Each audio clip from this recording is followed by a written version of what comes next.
si Shin at ito ang update tungkol sa panahon. Sa ngayon ay naglandfall na ang bagyong Mamil sa gubat Sorsogon kaninang alas-3 ng hapon.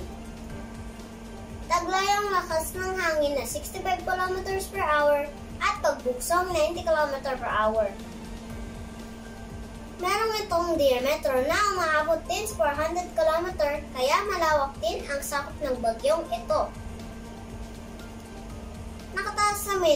Nakataas naman ang signal number 2 sa bahagi ng Camarines Norte, Catanduanes, Camarines Sur, Albay at Sorsogon. Nakataas naman ang signal number 1 sa parte ng Calabarzon at Mimaropa. May mga kalat-kalat na pag-ulan, pagkulog at pagkidlat. Ganon din sa mga bahagi ng Metro Manila.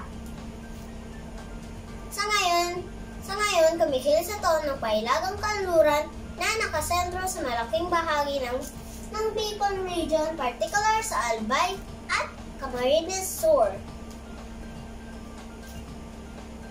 Maaari itong lumabas ng bagyo bukas ng hapon sa ating Philippine Area of Responsibility.